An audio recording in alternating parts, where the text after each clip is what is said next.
اعوذ باللہ من الشیطان الرجیم بسم اللہ الرحمن الرحیم الحمد للہ رب العالمین ثم الصلاۃ والسلام علی سیدنا و نبینا و مولانا بالقاسم محمد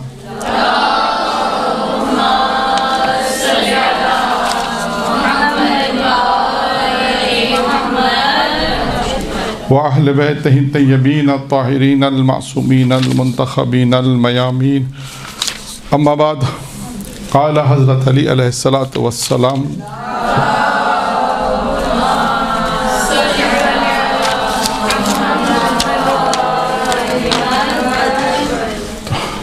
مجالس اللہو تفسد الایمان۔ آج کا جو درس ہے وہ ہے ان موضوعات میں سے ہے کہ جس طرح پہلے میں اس کی ایک مثال دے دوں کہ پروردگار عالم جو انسان دنیا میں نیک کام انجام دیتا ہے تو اس کے بھی اثرات ہوتے ہیں۔ اسی طرح اگر انسان برے کاموں کو انجام دے یا وہ کام جو گناہ ہے ان کو اگر انجام دے گا تو اس کے بھی اثرات ہوتے ہیں۔ تو آج کا جو ہم نے موضوع قرار دیا ہے وہ ہے معصومین کی نگاہ میں گناہوں کے اثرات، یعنی انسان اگر گناہ انجام دیتا ہے وہ کون سے گناہ ہے وہ بیان ہوں گے اور اس کے اثرات کیا مرتب ہوتے ہیں انسانی زندگی پر۔ جس طرح نیک عمل انجام دیتا ہے، نماز پڑھتا ہے، روزے رکھتا ہے، اس کے اثرات مرتب ہوتے ہیں، اس کے فوائد اسے حاصل ہوتے ہیں۔ اسی طرح اگر گناہ کا کام انجام دے رہا ہے تو اس کے بھی اثرات مرتب ہوتے ہیں۔ ٹھیک ہے، یہ ایک موضوع ہے اور اس میں دیکھیں جتنا وقت ہوگا ہمارے پاس ہم کتنے گناہ تک پہنچ سکتے ہیں۔ میرا خیال 10-12 تو شاید بیان ہوں گے انشاءاللہ۔ یعنی ہم نے موضوع یہ دیا ہے کہ گناہ کے اثرات معصومین کی نگاہ میں۔ ٹھیک، شروع کرتے ہیں۔ اچھا، اب بعض گناہ ایسے ہیں جو روایتوں میں آئیں کہ یعنی جن کا ایک ہی اثر ہے، یعنی کہ انسان یہ گناہ بھی انجام دے، یہ گناہ بھی انجام دے، یہ گناہ مثلا، تو اثر اس کا ایک ہی رہے گا۔ یہ بھی ہے بعض جگہ پہ کیا ہوگا کہ مختلف گناہ کے مختلف اثر ہیں۔ ہم شروع کرتے ہیں یہاں سے کہ وہ گناہ جو انسان کی عمر کو کم کر دیتے ہیں۔ وہ کون سے گناہ ہیں کہ جو انسان کی عمر کو کم کرتے ہیں؟ قطع رحمی ایک، پھر قطع رحمی کے اور بھی نقصانات ہیں، یہ بھی ہے روایتوں میں اور بھی نقصانات ہیں۔ یہاں پہ بھی حضرت علی علیہ الصلاۃ والسلام کی روایت ہے،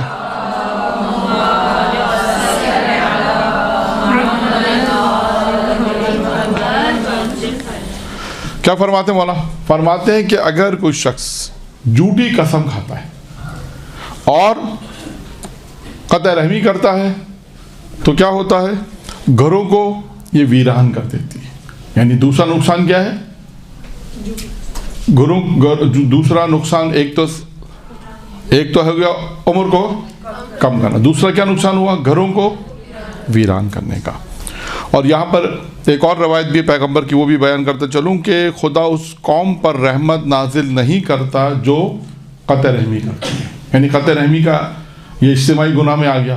قطع رحمی کا گناہ ہے، اگر قطع رحمی کوئی کرے گا تو اس قوم پر خدا اپنی رحمت نازل نہیں کرے گا۔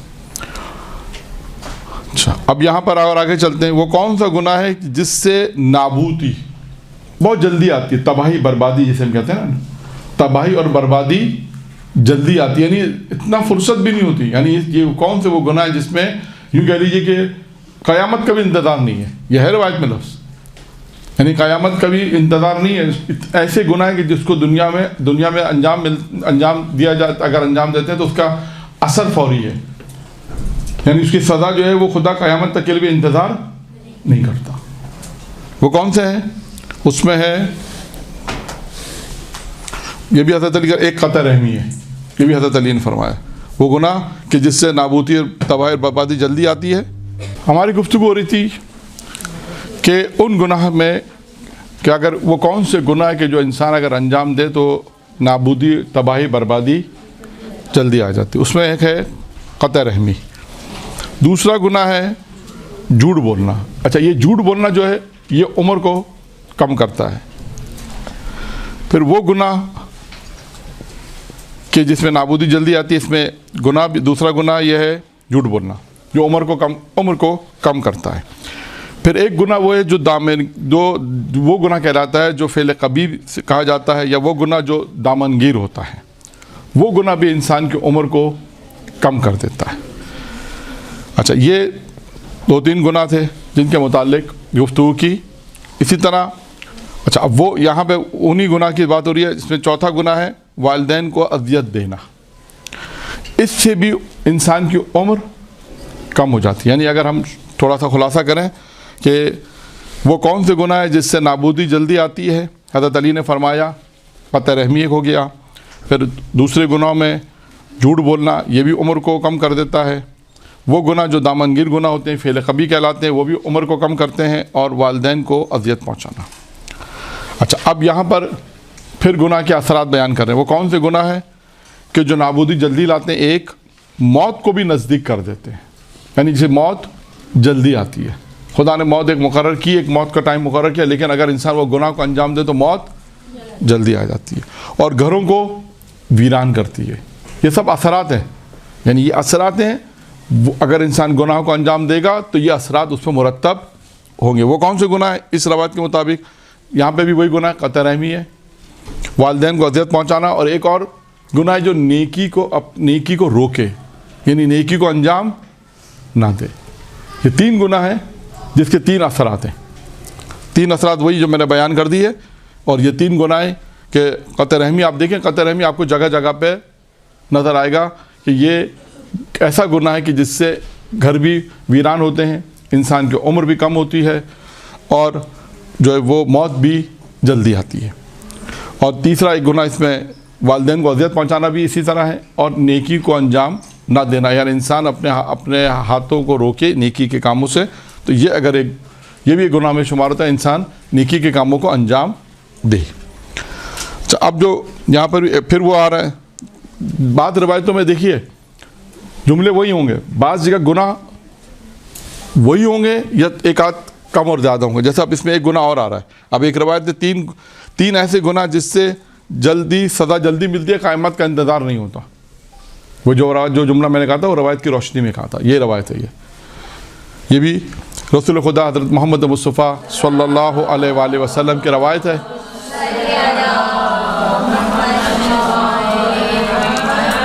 کہ جس میں فرمایا کہ 3 گناہ ایسے ہیں جس سے سزا جلدی ہوتی ہے، قیامت کا انتظار نہیں ہوتا. اس میں کیا ہے؟ والدین کو اذیت پہنچانا، والدین کو تکلیف دینا، لوگوں پہ ظلم کرنا. یہ جتنے بھی گناہ اب تک میں نے بیان کیا، اس میں یہ پہلی دفعہ آیا ہے، لوگوں پر ظلم کرنا. اب اس کی تشریح آئے گی آگے. اور تیسرا وہ یہ کہ نیکی نہ کرنا. یہ 3 گناہ ایسے ہیں جس کا پیغمبر فرمایا کہ قیامت تک کا انتظار نہیں ہوتا. اچھا، اب آتے ہیں ظلم کے اوپر. حضرت علی علیہ السلام نے فرمایا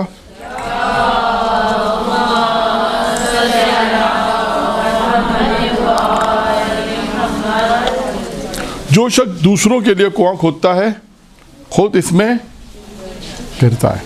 ترا آواز آئی، مجھے پتہ چلے کتنے لوگ جاگ رہے ہیں. جو شخص دوسروں کے لیے کنواں کھودتا ہے اس میں گرتا ہے. جو ظلم و ستم، اچھا اب ظلم و ستم انسانوں کی نابودی کا باعث. اگر کسی پہ آپ نے ظلم کیا، اب دیکھیں یہ لفظ ظلم جو ہے نا ہے بہت چھوٹا. اس کو آپ نے اپنے اطراف میں دیکھنا ہے کہ آیا ہماری وجہ سے ہم کسی پہ ظلم تو نہیں کر رہے. ضروری نہیں کہ یہ ظلم انسان سوچے کہ یہ تو بادشاہ کرتے ہیں، بڑے بڑے بادشاہ جب کہ جو حکومت آتی ہے وہ ظلم کرتے ہیں. ایسا نہیں ہے. ایسا نہیں ہے کہ ہمارے پر کسی کا حق تھا ہم نے اس کے حق کو لے لیا. یہ تمام چیزیں انسان اپنے اطراف میں بھی دیکھے گا. ظلم ضروری نہیں کہ انسان یہ کہ بادشاہ کرتے ہیں یا دوسرے ملکوں پہ جو ان کو قیدی بناتے ہیں ان پہ ظلم کرتے ہیں. نہیں، ظلم سے میں کہا لفظ چھوٹا ہے، لیکن انسان خدا خاصہ ایسا نہ ہو کہ ہم اپنے گھر میں کسی پہ ظلم کر رہے ہیں. تو لہٰذا اس چیز کو بھی انسان دیکھے گا کہ ظلم کرنے والے، امام فرماتے ہیں ظلم و ستم انسان کی نابودی کا باعث ہے۔ پھر فرماتے ہیں ظلم کرنے والا انسان نعمتوں سے محروم رہے گا۔ یہ دیکھیں ظلم گناہ ہے، اس کے نقصانات کیا آ رہے ہیں؟ نابودی، تباہی، بربادی۔ دوسرا کیا ہے؟ نعمتوں سے محروم رہنا۔ ایسے شخص پہ ظلم نہ کرو جس کا خدا کے علاوہ کوئی مددگار نہ ہو۔ یہ دیکھیں یہ بار بار آ رہا ہے ظلم کے اندر کہ انسان ظلم نہ کرے ایک دوسرے کے اوپر، ایسے پہ ظلم نہ کرو جس کا خدا کے علاوہ کوئی مددگار نہ ہو۔ پھر اس کے بعد پھر وہی گناہ کا ذکر آ رہا ہے۔ رسول خدا نے فرمایا کہ ایک وہ گناہ ہے کہ میرے بعد وہ گناہ، یعنی جسے میں نے کہا کہ دامنگیر گناہ جسے ہم کہتے ہیں یا فعل قبیح جسے کہتے ہیں، اگر یہ گناہ انجام دیا جائے گا تو کیا ہوگا؟ ناگہانی اموات آئیں گی اور ہارٹ اٹیک عام ہو جائے گا۔ کچھ گناہ ایسے ہیں کہ جس کی وجہ سے جو ہے وہ ناگہانی موتیں ہوتی ہیں۔ اس کی وجہ کیا ہے؟ معاشرے میں گناہ کا ہونا ہے۔ پھر اس کے بعد یہاں پر یہ روایت اب ہے چھٹے امام امام جعفر صادق علیہ الصلوۃ والسلام کی روایت ہے۔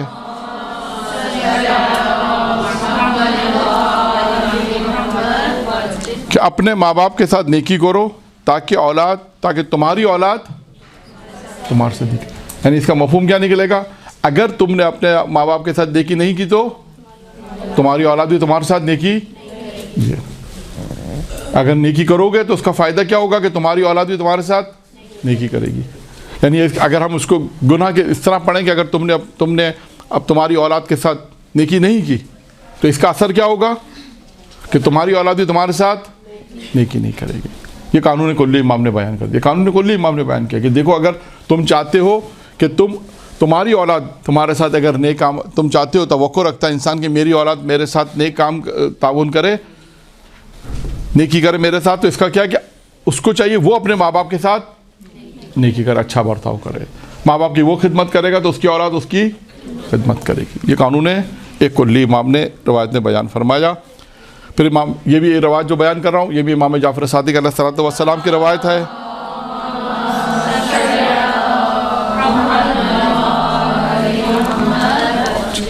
اب یہ مردوں کے لیے البتہ یہ روایت وہ ہے کہ دوسروں کی عورتوں سے چشم پوشی کرو اور ان کا تعقب نہ کرو تاکہ تمہاری عورتوں سے بھی لوگ چشم پوشی کریں۔ جو بہت سی جگہ پہ یہ روایتوں میں آیا کہ انسان اپنی نگاہوں کو نیچے رکھے۔ پھر یہاں پر اب ایک اور یہ بھی روایت حضرت علی علیہ السلام کی روایت ہے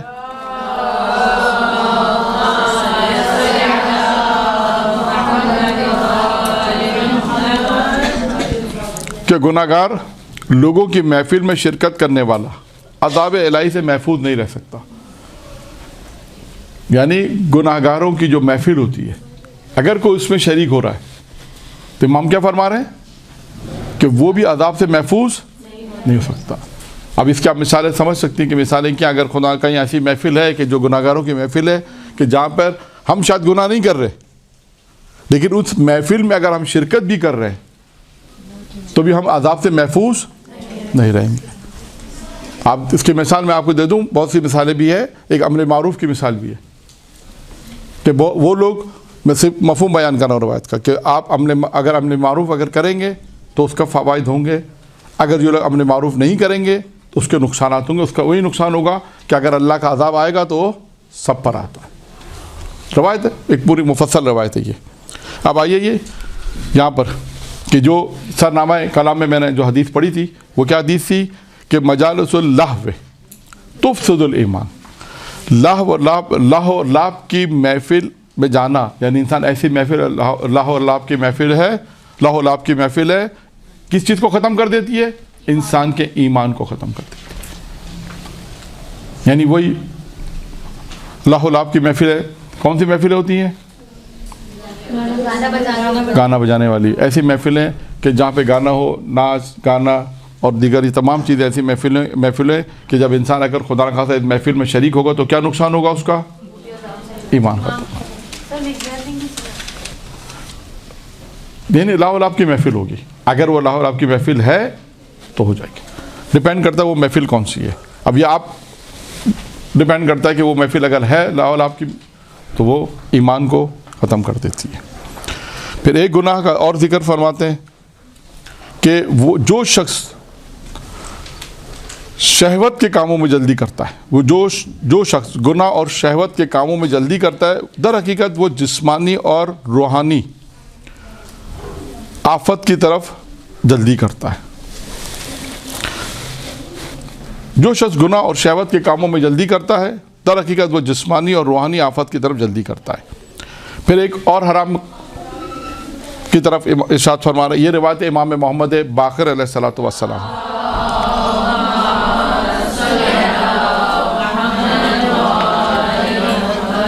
کہ امام نے فرمایا یہ ہے حرام مال کھانے والا۔ دیکھیں چند گناہ کا میں نے کہا چند گناہ کا ہم ذکر کریں گے۔ اب تک میرا خیال ہے تو تعداد کے اعتبار سے نہیں معلوم کتنے ہو گئے، شاید 8 ہو گئے۔ میرے پاس جو نمبر ہے وہ 8 آ رہا ہے۔ اب مجھے نہیں معلوم آپ لوگوں نے اس کا نمبر ڈالے یا نہیں ڈالے، کہ حرام مال، حرام وہ مال جو حرام ہے انسان کے لیے کھانا، وہ مال جو شریعت نے اگر کہا ہے کہ یہ مال کھانا حرام ہے۔ بہت ساری چیزیں ایسی ہیں کہ جو انسان ایسی کمائی ہے جو حرام کی کمائی ہے۔ آلات موسیقی کا بیچنا اگر کوئی بیچتا ہے اس کی کمائی ہے۔ ہر وہ چیز جو اسلام نے حرام قرار دی ہے، مثلا خدا نہ خواستہ کوئی شراب بیچتا ہے تو یہ حرام کی کمائی ہے۔ یعنی ہر وہ کمائی جو حرام کی کمائی ہے، اگر وہ انسان خدا نہ خواستہ کھا رہا ہے تو اس کا نقصانات کیا ہوں گے؟ اس کا نقصان امام فرماتے ہیں کہ جس شخص نے حرام کے ذریعے سے مال کمایا ہو، اس کا حج، عمرہ اور صلہ رحمی جیسی عبادت قبول نہیں ہوں گی، بلکہ انسان کی اولاد پر بھی اس کے اثرات پڑتے ہیں۔ دیکھا اس روایت میں دوسروں کے اثرات کا بھی ذکر کیا، یعنی اولاد کا ذکر کیا۔ اگر انسان نے اگر حرام مال کھایا ہے تو اس کے حرام مال کے نتیجے میں 2 نقصانات آئے۔ ایک انسان کی اپنی عبادت، حج، عمرہ، صلہ رحمی جیسی عبادتیں یہ، اور اس کے بعد فرمایا یہ عبادتیں قبول نہیں ہوں گی، اور اس کے بعد فرمایا کہ بلکہ انسان کی اولاد پر بھی اس کا اثر پڑتا ہے۔ تو یہ انسان اندازہ کر لے گا اگر خدا نہ خواستہ کوئی حرام کی کمائی کھا رہا ہے تو اس کے کیا اثرات ہوں گے۔ پھر یہاں پر ایک اور گناہ کا ذکر ہے، مذاق کرنا۔ دیکھیں ایک ہوتا ہے مذاق، وہ مذاق ہوتا ہے کہ انسان جو رائج ہے کہ مومن کے ساتھ مذاق کرے، وہ نہیں۔ بعض اوقات انسان کسی بہت زیادہ، کیونکہ روایت میں یہ روایت بھی حضرت علی علیہ السلام کی روایت ہے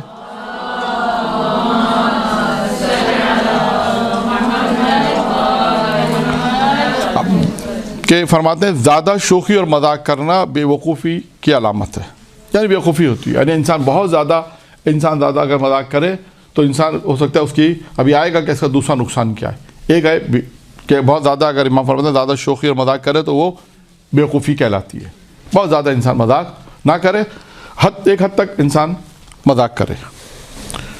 پھر دوسرا امام نے فرمایا حد سے زیادہ شوخی اور مذاق نہ کرو، کیونکہ یہ انسان کی آبرو اور عزت کو ختم کر دیتی ہے۔ جو ہم مذاق کرتے ہیں ایک حد تک اسلام نے دیکھیں مذاق ایک حد تک کا کہ مومن کے ساتھ شوخی کرے، مذاق کرے، ایک حد تک انسان، لیکن یہ وہ ہے کہ انسان اگر حد سے بڑھ جائے گا تو اس کا نقصان کیا ہوگا۔ اور خدا نہ خواستہ ایسا نہ ہو کہ مذاق میں وہ کسی کو تانا دے، وہ مذاق میں کسی کو طنز کرے، وہ گناہ ہے۔ تو لہذا مذاق ان معنوں میں، بعض اوقات کوئی سوال کرے مولانا ہم آپس میں مذاق کرتے ہیں، ٹھیک ہے وہ اسلام نے دیکھیں یہاں پہ تبھی روایت دے گا ہے کہ حد سے زیادہ، اس کا مطلب ایک حد محدود ہے کہ اس حد تک آپ مذاق کر سکتے ہیں۔ اگر حد سے زیادہ اگر مذاق کیا تو اس کے نقصانات معصوم نے بیان فرما دی کہ انسان کی عزت اور آبرو چلی سے ختم ہو جائے گی۔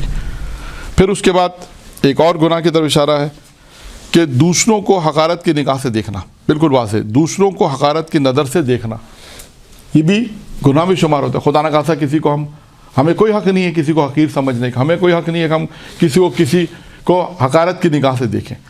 آپ کو معلوم ہے کہ تاریخ میں ایسے بہت سے واقعات ہیں کہ جہاں پر یہ ہے کہ اگر کسی کو حقارت کی نگاہ سے دیکھا تو معصوم نے اس کو فوراً تنبیہ کی ہے۔ بہت سے واقعات ملیں گے، لیکن یہاں سے کیونکہ وقت نہیں ہمارے پاس، روایات آپ کو سنا رہے ہیں کہ جس کسی نے بھی مرد مومن اور مومنہ کی غربت کی وجہ سے اسے ذلیل و خوار کیا، یعنی اس کی حقارت کی اور اسے اہمیت نہ دی، کیا فرمایا امام نے فرمایا کہ جس کسی نے بھی مرد مومن اور مومنہ کی غربت کی وجہ سے اسے ذلیل و خوار کیا اور اس سے اہمیت نہ دی تو خداوند عالم قیامت کے دن پہلے اس کا تعارف کرائے گا.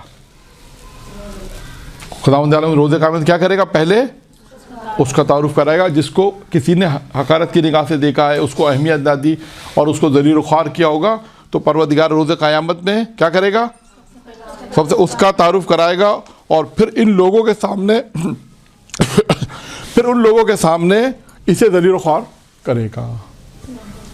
یعنی یوں کہہ لیجئے کہ مفہوم روایت کہ جس نے دنیا میں کسی کو ذلیل و خوار کیا، اہمیت نہ دی، تو روز قیامت میں پروردگار عالم اس شخص کو پہلے اہمیت دے گا کہ جس کو اس نے حقارت سے نگاہ سے دیکھا تھا، اس کو عزت دے گا، مقام دے گا، رتبہ دے گا، اہمیت دے گا، اور اس کو جو ذلیل اور خوار کر دے گا.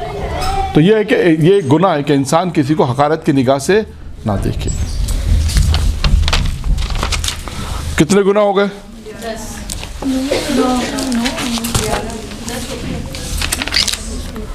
10-12 تھے میرا خیال ہے، 10 یا 12. یعنی یہ گناہ میں نے مختصر سے آپ کے سامنے بیان کیے. اس کے اوپر آپ نے توجہ دینی ہے.